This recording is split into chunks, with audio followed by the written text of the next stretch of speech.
Greetings, dear ones. I'm Kryon of Magnetic Service. There are those who have heard these kinds of channels many times, and we welcome them. And then there are the first-timers who have not. There's always the first-timers. And we say to them, isn't it interesting? You have the same voice, the same intellect, the same human who a moment ago actually stepped away. How is this process possible? And I will tell you, it is that which you have perceived which gets you literally into trouble cognizing this or believing it because you've expected something else. We've said many times that over the years, the eons, channeling is the way Spirit talks to you. Let me take you back hundreds of years, even where you sit today. And there is a group who is meeting.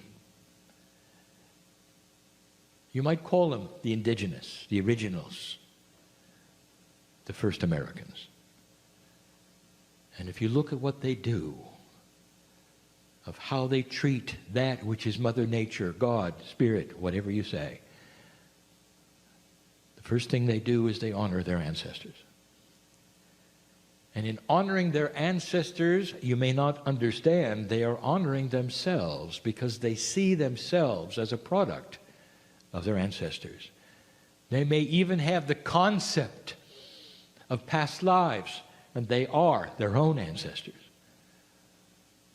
And an elder, the one who is assigned as the one who is the oldest and the wisest, after a certain amount of time or a certain amount of singing or dancing, would actually have a statement or a message or perhaps a prophecy. And it all is channeled. That is how it works. And that is always how it has worked. The acknowledgement that the elder was the one who had the ability to lead the others is not that uncommon. If you go back further and on another continent, thousands of years before that, they were simply doing it the same, except the gender was switched. Now I take you to Australia. And it was all women. And the idea of this is they are the life givers. They are the ones with the intuition. They are the ones who raise humanity and children. What better to have the shamanship and the channeling that humanity with them needed. And so what you see in the chair is only strange because your society says it is. Now, I'm speaking long enough so far for you to get used to this. And I'm going to ask you, are you starting to feel that the energy is different? This is not the man who stood before you. The subject today is what it always is. The magnificence of the human being. In this new energy is startling. What is starting to happen in society will take generations. But what we want to tell you is what we have said before. There is precedent here. This has happened before in other places. And so when you hear the channeling of expectations of the prophecy, perhaps, of where it's going and what's going to happen and what is going on at this moment, it is a reflection of what has happened before. And in that there should be some solace. What happens with change? What happens when things start to get better? There's often upheaval. There's often a retranscription of reality where you have to get adjusted to something that literally was not there before. If new things are presented to the psyche of the human being, the first reaction is fear. A new reality is not comfortable until it is absorbed, until it is tried, until it's comfortable. And what is going on, not necessarily just in this room, but within old souls and humanity in general, is the upheaval of change. The thing that you are starting to see the most is what I will call the exposure of the white hats and black hats. No more fence sitting is what we have told you is upon this planet. And the darkness is starting to show clearly. Whereas before it was muddled in the soup of grayness, you might say, of your very existence.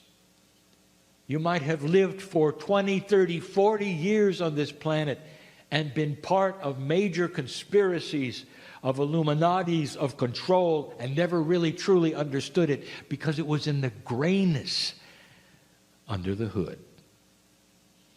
And now it's not. And suddenly you start to see it and you react. And what that's going to do, ladies and gentlemen, is it's going to create choice that you never had before. And that choice overwhelmingly, we've seen it, is going to be for the light. Integrity and transparency. And it starts with upheaval. It starts with things that don't make sense. It starts with a dark army that cuts people's heads off and wants to create horror and sorrow and darkness everywhere. Not a country-based army, but one that has no borders at all. First time, a dark army without borders, without a common language. We've said that over and over and over so that you'll see it as unique to your time and right on schedule. The knee-jerk reaction to the dark over light is that they must survive at any cost, and they're going to climb out of the woodwork. You're going to see it everywhere.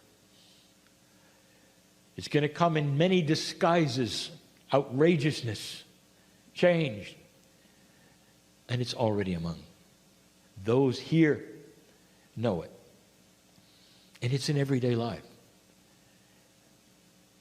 You're going to see light workers that are having to make decisions. You can no longer, we talked about this last time, you can no longer subscribe to these kinds of energies and then go out of the room and live differently. That is a paradigm that you have gotten used to, dear ones. And the paradigm says that you go to worship and you dress for it and you sing songs and you kneel. And then you go home and you get in your regular clothes and you're somebody else.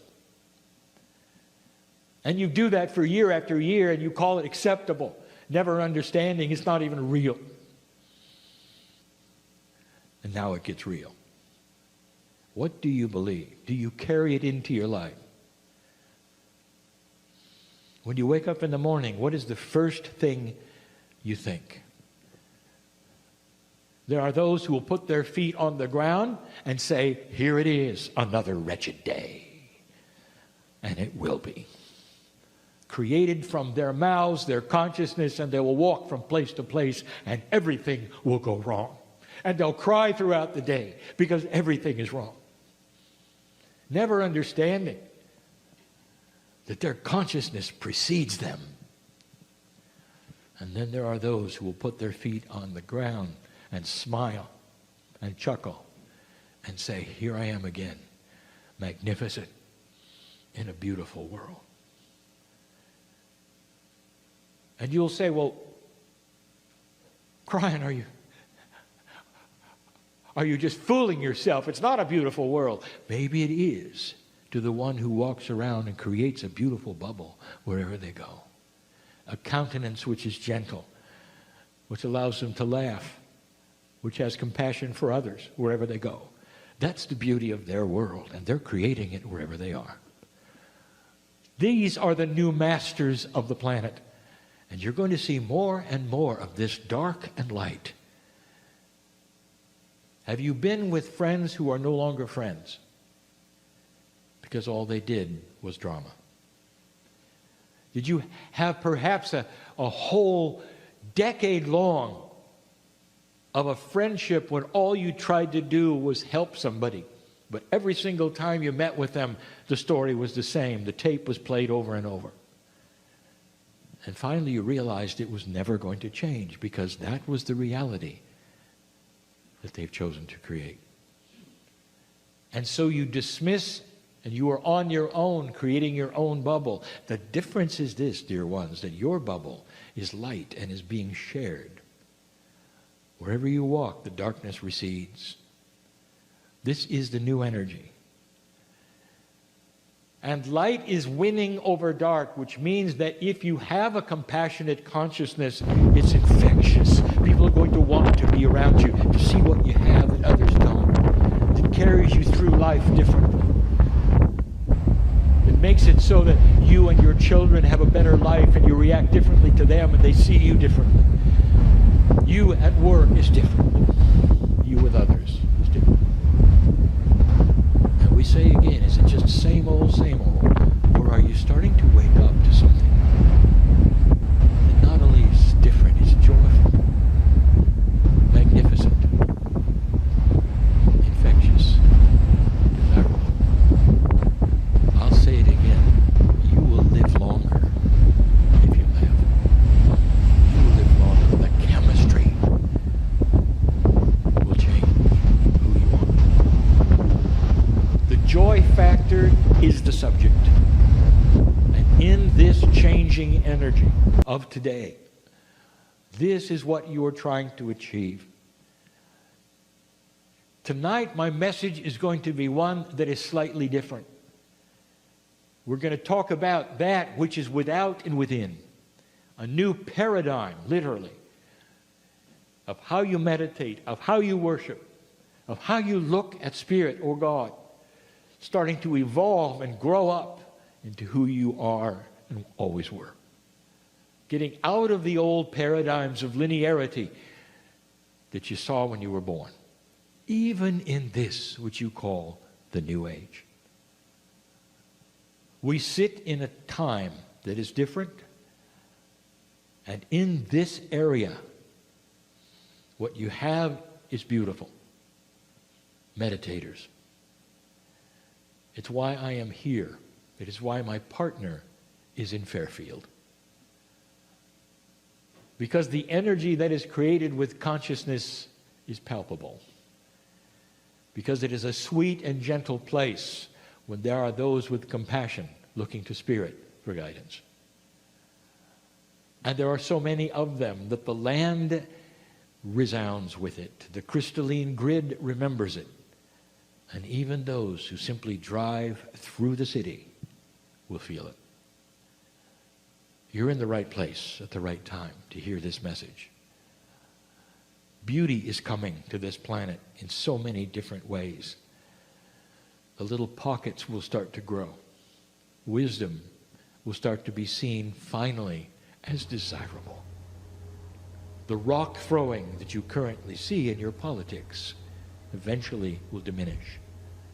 There will even be wisdom there, unbelievable as it seems. This is where it's going.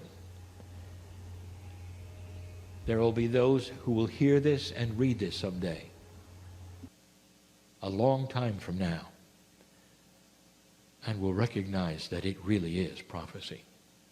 And fulfillment of that prophecy, the potential of it, is in your lap, old soul. Because you're not going to sit and watch it and wait for it. You're going to create it. That's your job. Compassionate action is what we're asking for every day as you walk the planet. And that's enough for now. And so it is. Greetings, dear ones. I'm Kryon of Magnetic Service.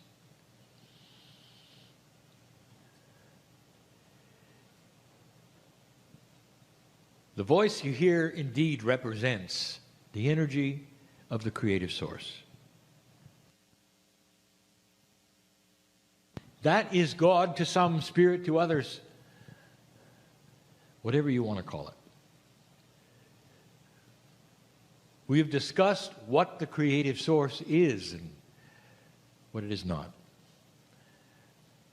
A benevolent source that knows you. Unbelievable to some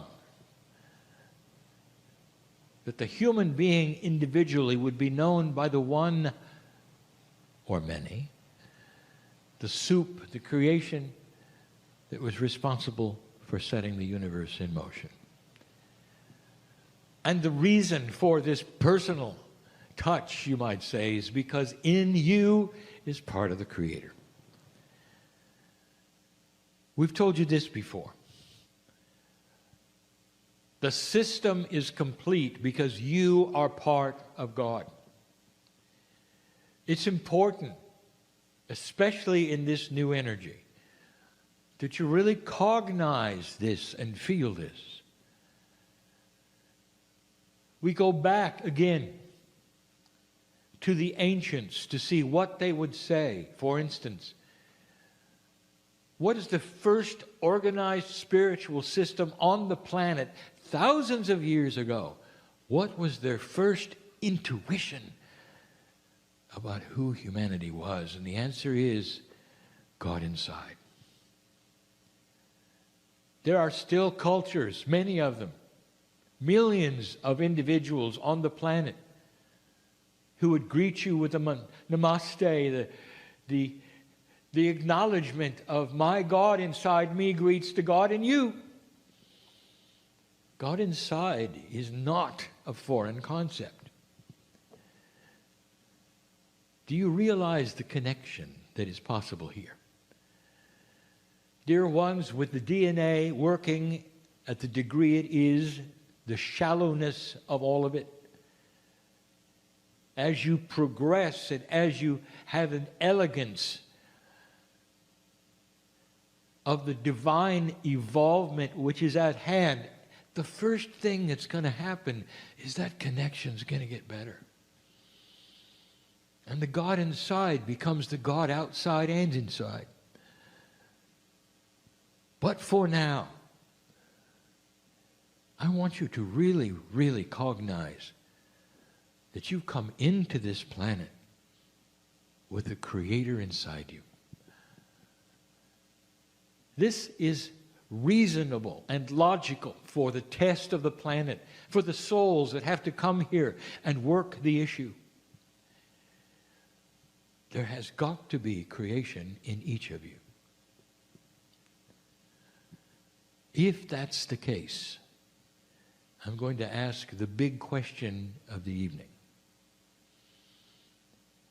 When you sit to meditate, when you sit to pray, when you worship, why do you lift your hands and pray to somebody other than the God inside?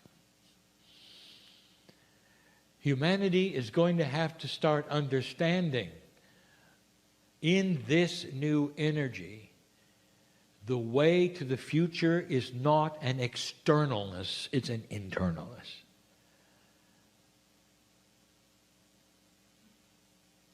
Look at what has happened and what it's become. The God inside from the ancients has become the God outside.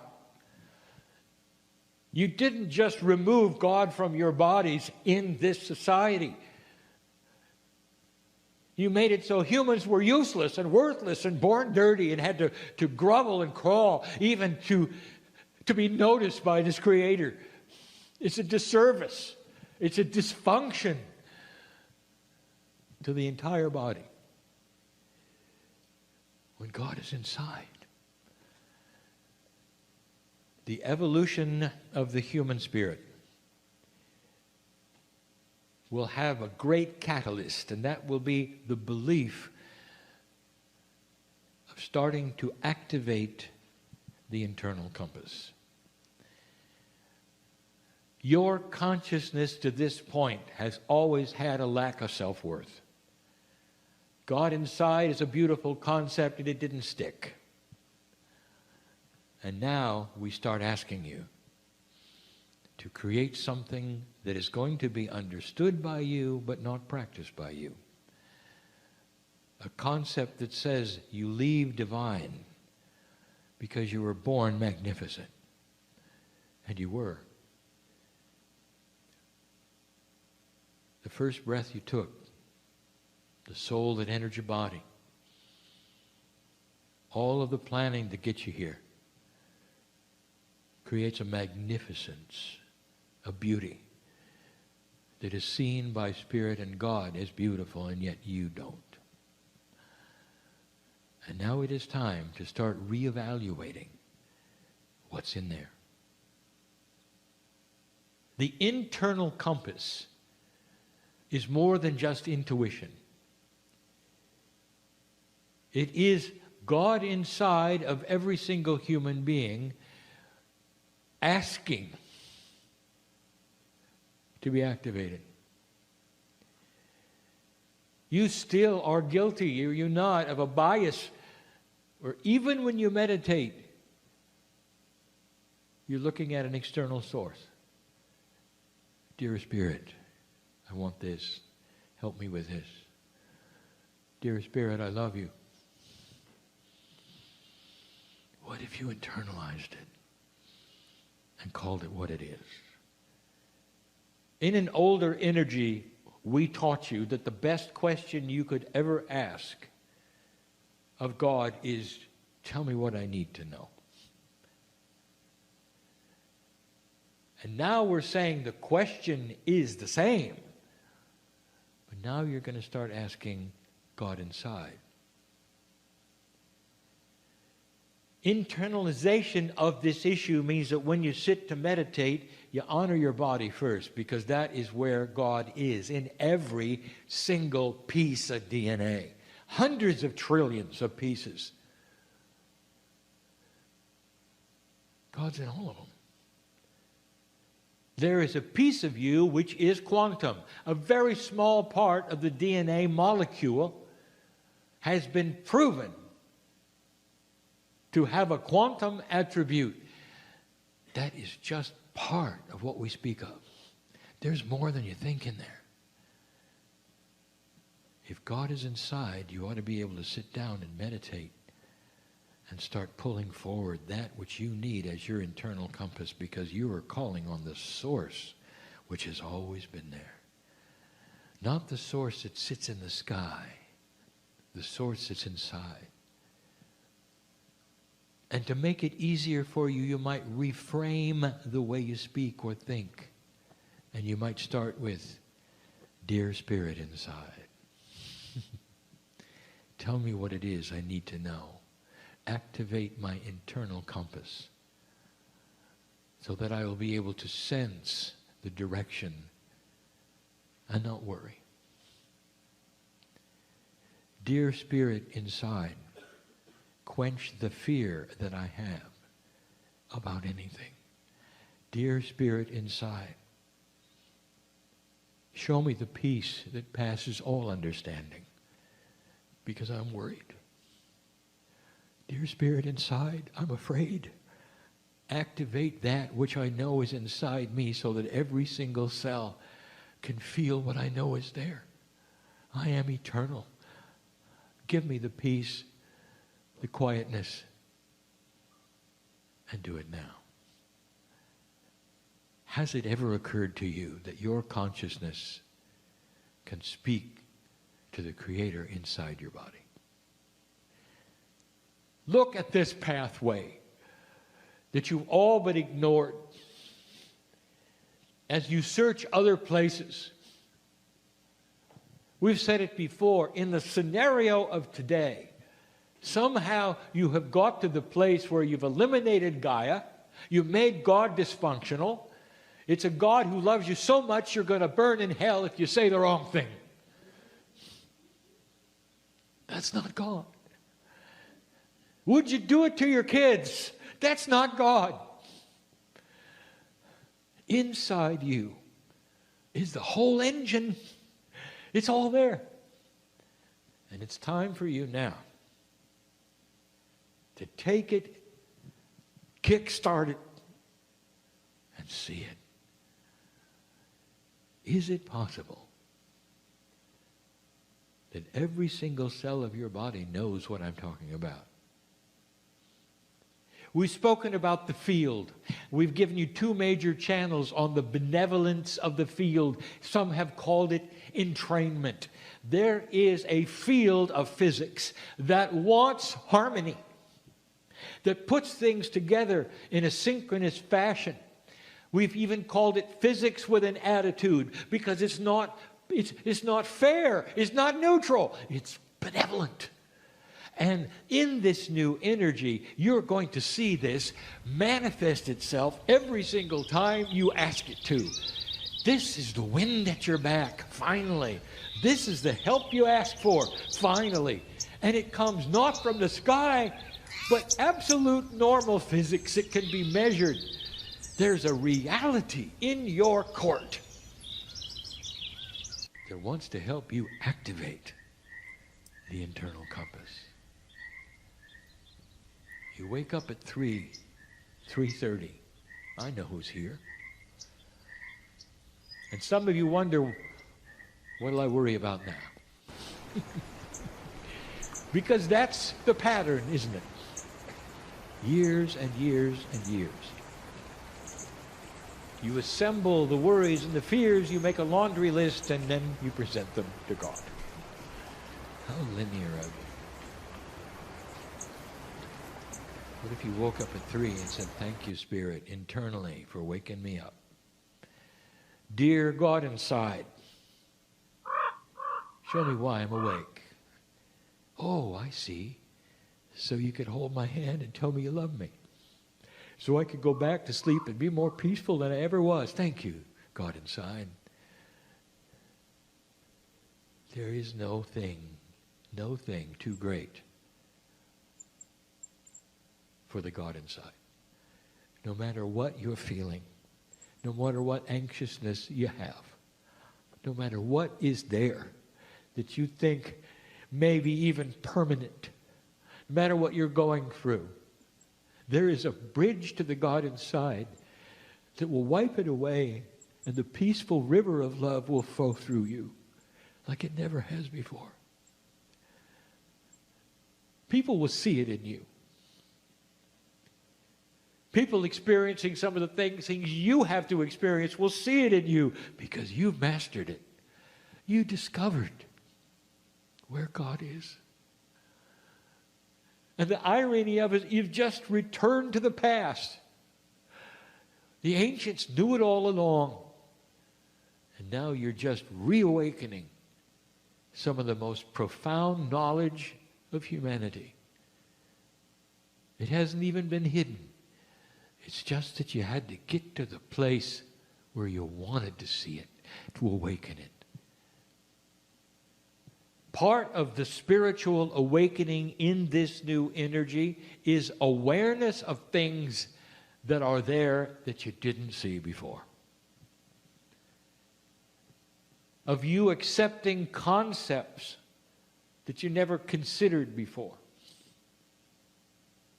Of having the thought that perhaps they belong to you instead of to a guru or the channeler.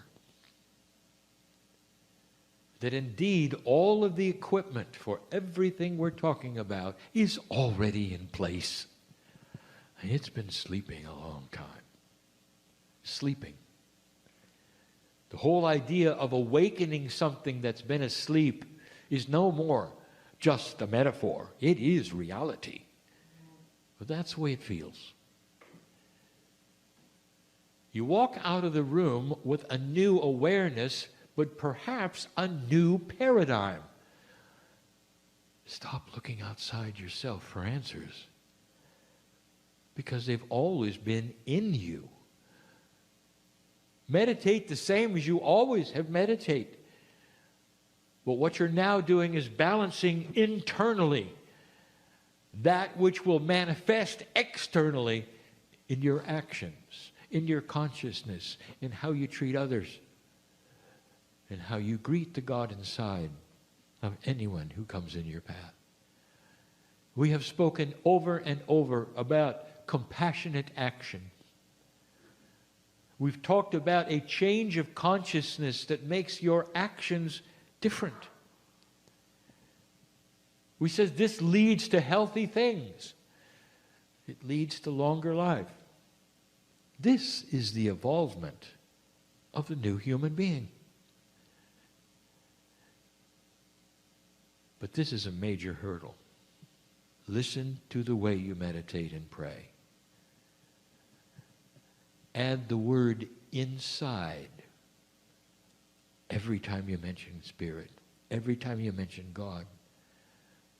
Dear God inside, dear Spirit inside. And your body is going to get used to this. It's going to own it. It's going to start understanding you have cognized the divine creator inside yourselves. It's step one to so many things that you have that you didn't think you could do. Now I know who's in the room. I know who's listening.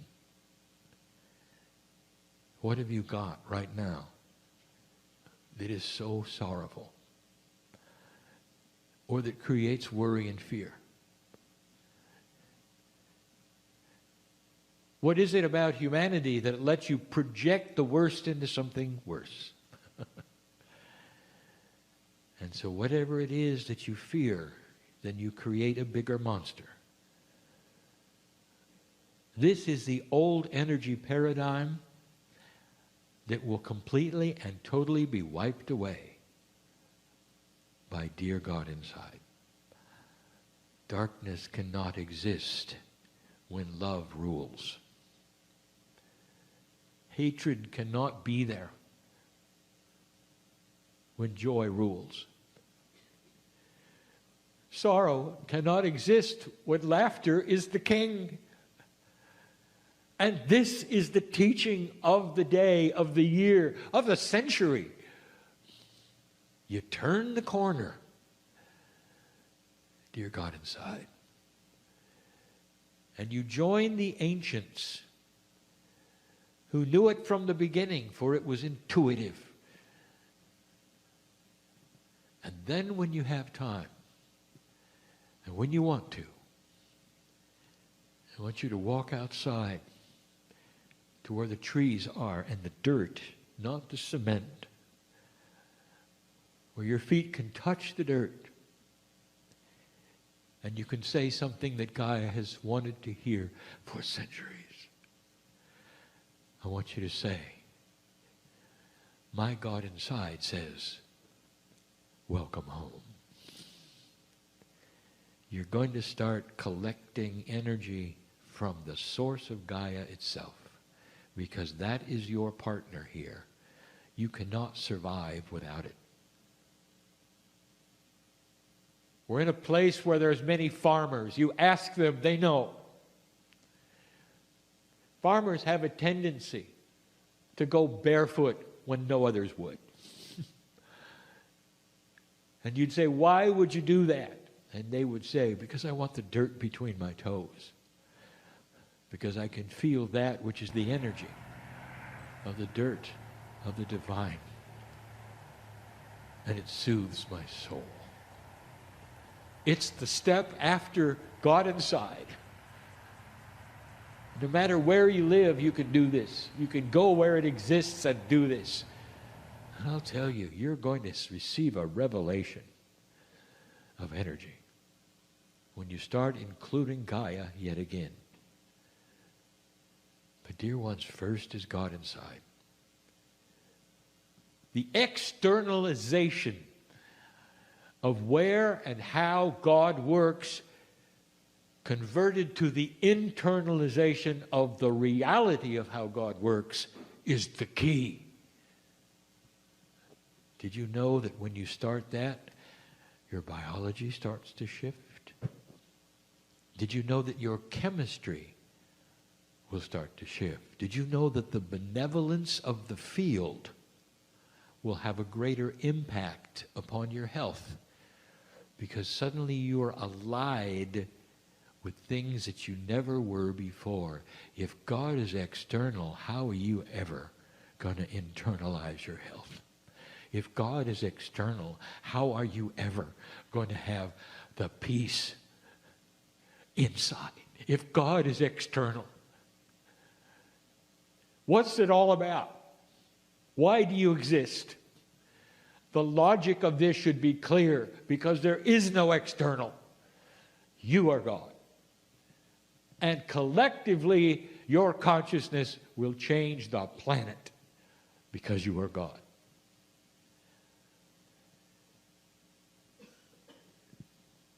There's more. We'll continue at another time. Dear ones, as you sit listening, all of you, I want you to know that this message is so filled with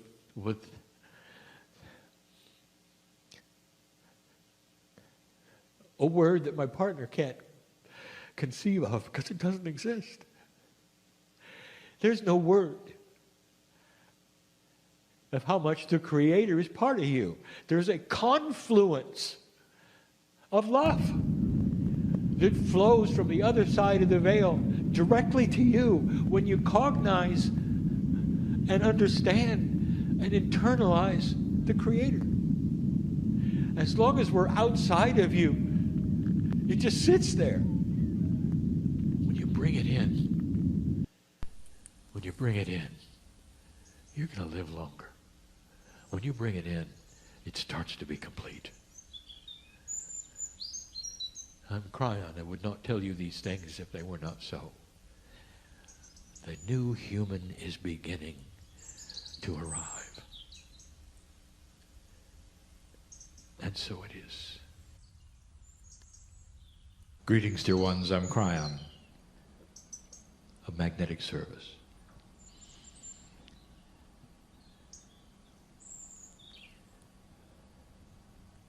I want to extend the message of last night. It may appear different, but it is the same subject. But even before I start giving any kind of information,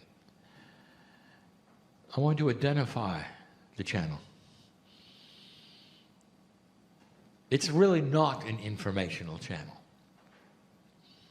There are times when great things are proposed that you haven't known. They're great because they reflect what the human can do. We talk about systems that maybe you didn't know and things that are happening to you that maybe you didn't know. And other times we just want to sit at your feet and talk to you. And that's all of you. There's great awareness of who listens. There is this multidimensional, timeless thing we talk about over and over that says we know the listener. When you have to suspend the linearity of time and know that Spirit knows the potential of who's going to listen. And then since these things are recorded, you have the specter of being in two places at the same time. You see, I'm talking to the listener no matter when they're listening. And to them, it's now. And yet to you, it's now. And let me ask you, whose now is correct? And the answer is all of you. There are these kinds of things that we look at, especially in energy. There's been lots of questions and answers this day of my partner, of me, for I am with my partner. He started to tell a story and never did of what happened to him 5 years ago. It actually wasn't 5. My partner is more like 8. When he stopped compartmentalizing Kryon. Humanity does this. They look at their relationship with Spirit and they segment it. There's a place to worship, a time to worship, what you wear when you worship, a day to worship. You come and you go, you schedule it. And we've said that before. My partner was doing the same thing. Some of you are doing the same thing. When he sat in the chair, he changed because he had to bring in me. The group that is called the Kryon, that is an energy from the other side of the veil that can communicate with you basically through love. And he had to get ready for it. He actually had to leave the room and come back for it. Many people remember these times. I asked him, is he ready for the next step? He didn't know there was one. He thought he had arrived at the last step. There is no last step. You're always, always going to another one. And he asked what it was, and I said, how would you like to be with that which is your higher self and me? All the time. I can remember his answer. Partly comedic, but there was truth. He said, will it hurt? Partly reality. Will it hurt? And what he meant by that, will it hurt the flow of my life? Can I still be me?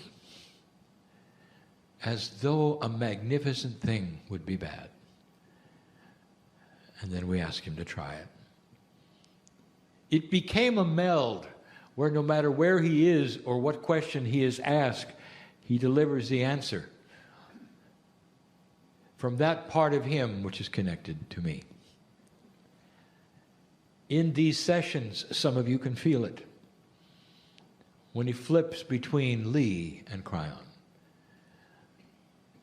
Those who discern can see the light in him change. And this is the invitation, an extension of the last channel we gave you. If God is inside, why do you compartmentalize it? How many of you can meditate while you shop? Some of you feel that in itself is a form of meditation. But the question is this, can you multitask with God? Can you be at work or an assignment or something that you're doing because this is what you do? And at the same time, you're involving the grandness of creation. Do you separate them? To the extent that one does not belong to the other, and then when you're done, then you can have a nice meditation. Have you mastered the art of being awake and meditating and being connected to Spirit, even when you drive, so that it's not dangerous? Did you know that was possible? Some of you know more than it's possible you do it.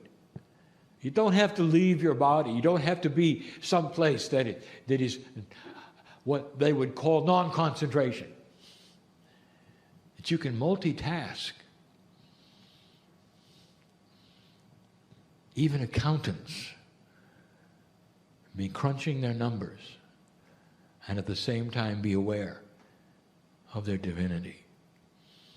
Because it can be 24/7, all the time. Humans have not been built for this. And the reason is because that which you call human nature, your society, your training, your culture, has always segmented everything. A time to eat, time to play, time to work. Time to worship. A time for happiness and sadness. And as this meld begins, all of those things also meld. If you start this process and you understand what I'm saying, the compassionate part of you starts to be involved no matter where you are, no matter what you do. It's almost like an extended worship service where you would pray, meditate, sing, feel the presence of God in everything you do. And you would not be worshiping an entity or even a God. You'd be worshiping the joy that you have. You would be grateful that now you could have something all the time and not just once in a while or not just on the schedule. Kryon, is it possible we can be connected when we sleep? What you don't know is you've always been connected when you sleep. That's part of that multidimensionality of your dreams where they go everywhere. And you can't make any kind of linear sense in so many of them. Your brain disengages. And part of spirit then will be with you in ways it is not when you're awake. Awakeness often creates survival. Awareness of who is there and why they are there and how you can move around and be safe. Can you do that and still be connected to spirit? And the answer is yes, completely, totally. I want you to revisit your own Akash. There were times, dear ones, eons ago, when you really were in survival. You really did carry a spear.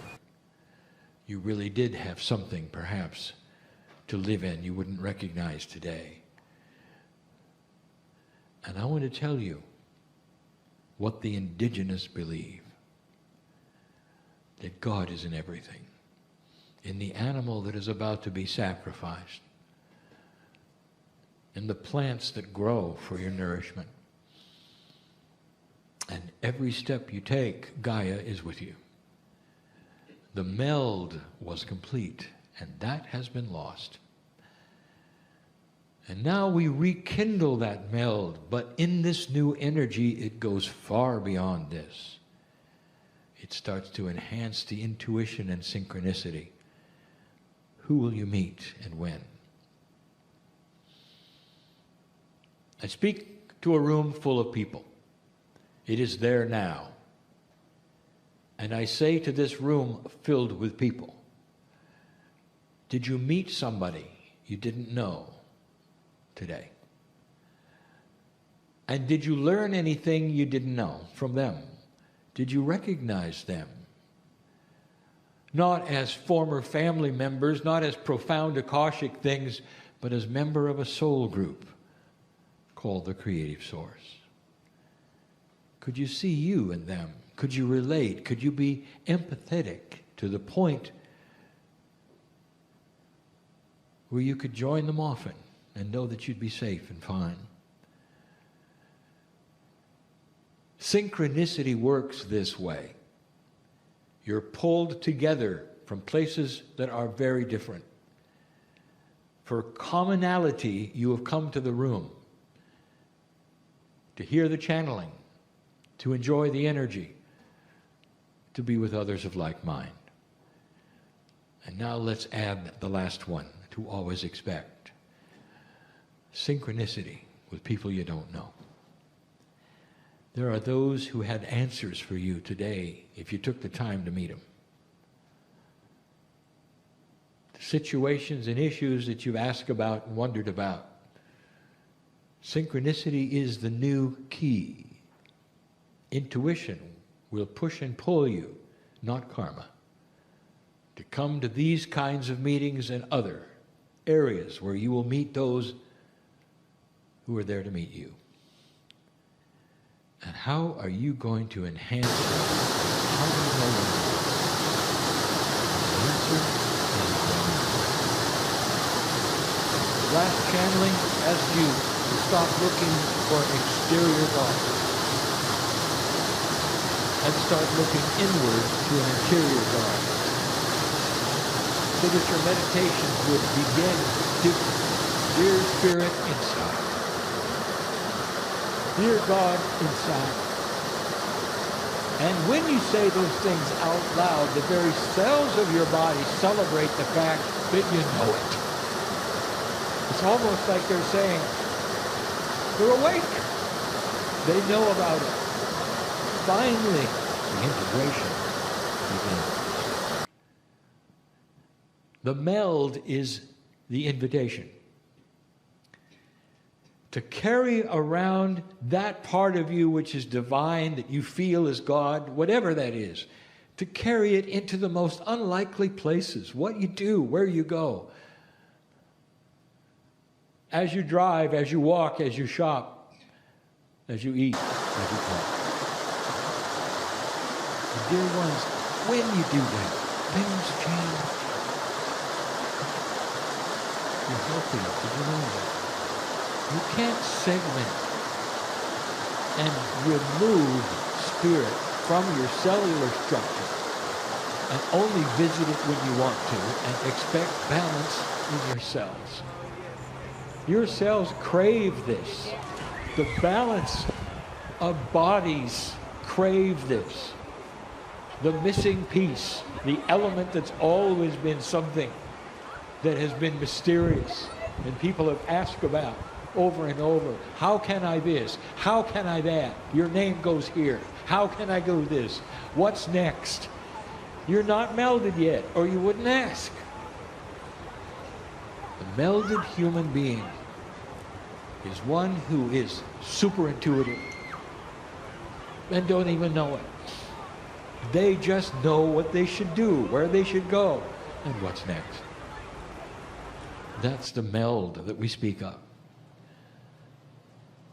This creates the new human, who is starting to appreciate and understand that spirituality is not removed from the corporeal human being, the corporeal human being. Can you do this in a corporate structure? Can you go to work? Can you go to committee meetings? Can you meet the boss and have God inside? Now, some people say, no.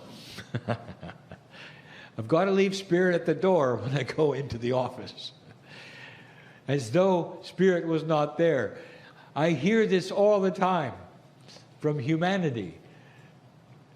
And they would say, you have no idea what I have to go through.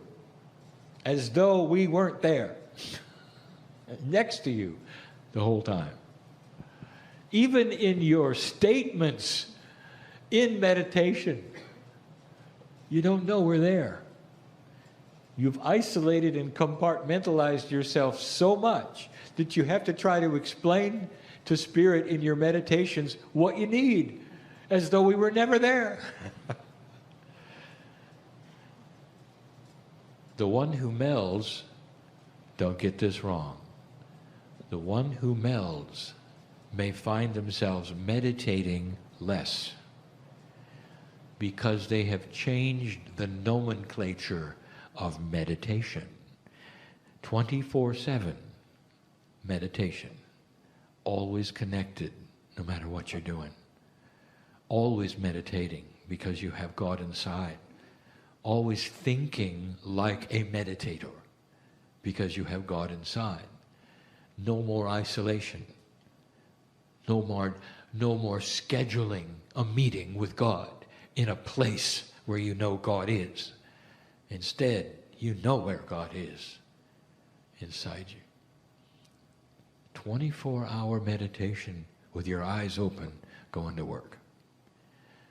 Is this really possible? Now, those who are meditation specialists are a little nervous with this message. Because the old paradigm says there must be a dedicated concentration in order to achieve a certain state of esotericness. And I would like to tell you something. They're right in an older energy. They're right in an older energy. And the proof of this is what meditation creates in your body. It creates healthiness. It creates longer living. It creates that which is less anxious. It actually spreads into the ground around you. They're right. And now we're saying it's changing. A meld creates a different kind of meditation, but the results are the same. You won't be meditating as much in the way you used to. Instead, you will be meditating every second of your existence. Everywhere you concentrate and look, you will see God there. You will think about spiritualness not in the same way. You won't be concentrating on some elusive thing and trying to bring it to you, because it's already there. And instead, you will readjust how you look at everything. How you look at a tree or chair or wood. How it's connected in some way to you. You will look at your own soul differently. You will start to understand you're eternal. That even after that part, which others call your passing, you're still here. Because you will be biological and you'll continue the journey you have before you will again. You start to see your own life differently. The fears that were drummed into you will start to leave. You'll understand that you can have empathy for the planet, but it doesn't have to control your emotions. You can see injustice, and it doesn't have to make you sob and cry and not sleep. Instead, you can see that, and you can send energy to that part of it that needs energy because of the God inside. You're meditating. You don't have to become part of the problem to work with the problem. You have to be in that mode that says all things that are happening are here and happening, and what I am is the catalyst to compassion around them. I can put them in a bubble of love, and the result will be that others will feel it. And that eventually those things will morph and change. And then when you have enough doing it together, what a difference. It's all changing. Who am I really speaking to here? The old soul. The one who would want to meditate at all. Who recognizes the power of it, the appropriateness of it, the majesty of it. And the message is clear. God inside. The meld is here. Change the very definition of meditation, because now it is really getting powerful. Because you are the source. Instead of visiting it, concentrating on it, and using it, you become it. That's power. It's all part of this message that we gave last night. Getting rid of the exterior and bringing it inside. The message is about energy. Who are you really? Lastly, who are you really? Old soul, the very thing that would bring you to the room. Meditator, listen, the very thing that would bring you to meditate is God inside. Who are you? An old soul on the planet will say, well, I've been here a very, very long time. I've lived a lot of lives. Let's go beyond that. Who are you? Let's talk to the one who's listening right now, who's a first-timer, who is not an old soul. Who are you? Let me take you on a trip. At a level that is beyond the soul. When you join other souls and you're not here, you become part of an amalgamated energy, a soul group that has no singularity or identity that is linear. You are part of the soup of creation, the energy of the universe, looking at the galaxy. That's who you are. That means you were here when the earth was created. What if I told you that every single one of you, in whatever form you can imagine, was standing there at the very creative event when the universe was put together, the galaxy started its journey, where time meant nothing, and the clock didn't tick, and the idea of ancient was not even in the language of God. It just was. And you saw the collision of objects. You saw the earth created. You saw the moon created. And the whole time, you knew the Pleiadians were coming. That group of ascended beings from far away, who also had God inside, just like you do, almost like your spiritual parents, not space people, but spiritual people. People, not aliens, people, who would eventually come here and seed you in a way that would be magnificent to bring you to this place where the shift is happening, where my partner could sit here, where channeling is being listened to. You were there when the earth was created. You were there when the galaxy started spinning. You got to see the pair in the middle of the spinning galaxy, not the singularity, not a black hole, but the push-pull of the energy that no one has discovered yet and will. You know how physics works. You knew that someday you'd start your journey here. That's who you are. That goes apart from humans, doesn't it? Now we're talking about the essence of you. You're forever.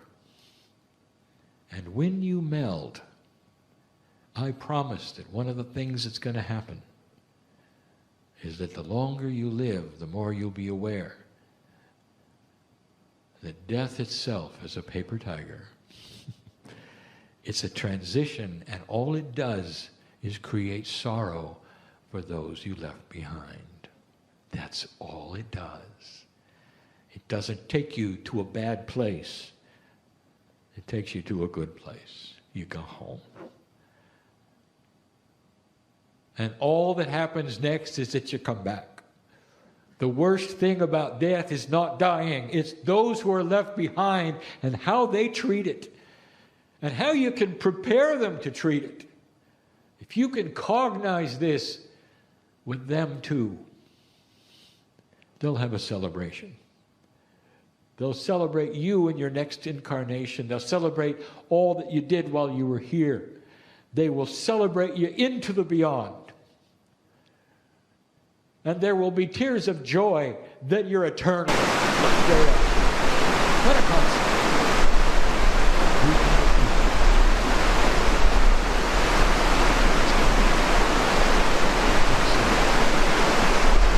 This is an accelerated consciousness. Ways of thinking that are very different.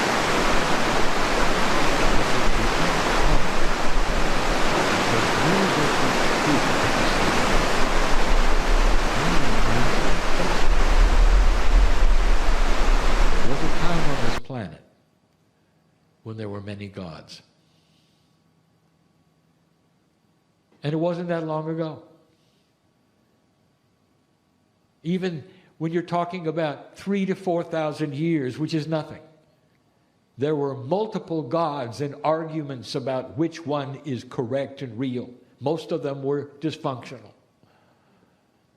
And then something happened at the right time, in the right place. The earth got the news and accepted it almost universally over a small amount of time. Monotheism. One God for the planet. Today, there is one God for the planet. That is a consciousness shift. And so when we tell you there's going to come a time when you understand more about the way things work spiritually, even death and life, you're going to say, I don't think so. Well, I want you to readjust your thinking based upon what happened in the past. The earth shifted its whole focus because the truth spoke for itself. There is one God. And there'll be also the agreement that there's also one system of one God. And that one system is that humans have a soul that is eternal. And the eternalness of it is not something that goes to another place. It returns and celebrates its existence and improves the planet every time it comes. A beautiful system of soul return. And that will then be common on the planet, just like monotheism became common on the planet. It's coming. It will not then cancel or make systems wrong, which you call spiritual. They will simply adjust, and you've seen it before. They will adjust and still be as magnificent. Not everyone will then have to change their spirituality. It simply will be a new truth that finds itself in its appropriate way into the systems you call organized religion. Things will get better because of this. You're so singular. So many of you listening now still believe that there's come a time when the earth is going to be a utopia, and all spirituality will be seen as the same, and there will be no dissension. You will have free choice forever. And the free choice will create a variety of opinion. But today, if you ask somebody about monotheism, you'll say, of course, there's one God. The dissension is how to worship the one God. That will then go away. And the realization that the oneness is for everyone, and there is no right or wrong, there's just love. That will morph into something else, which will morph into something else, if you connect and meld. Dear ones, in closing I will say this: you are at the cusp of new paradigm shift that is spiritual. And that part of what old souls know will work is this meld that I'm talking about. Creating something that is with you all the time, 24/7. Awake in the morning and celebrate your existence as you put your feet on the floor. When you go to sleep at night, before you swing your feet onto the bed, celebrate the fact that God is inside and you're never alone. And that death will never have a sting that you've been taught it would. I want you to think of your demise, which will always happen. Think of your demise, which will always happen, and smile. Can you do it? Because you're coming right back. And you continue, and you continue, and you continue. It's simply a transition. That's all it is. Call it a transition of love. Because that's what it feels like. You'll see. You've done it before. How many of you have a Akashic remembrance of passing over the veil? And you might say, well, I don't really remember that, Kryon. Oh, you will. And when you do, a whole nother awareness will be yours. This is the beauty of what's happening here, slowly. There'll come a time when these channels will be listened to yet again, in whatever format is available at that time. And you'll say, all of this has happened. The fun part is that you'll be there. so will I. And so it is.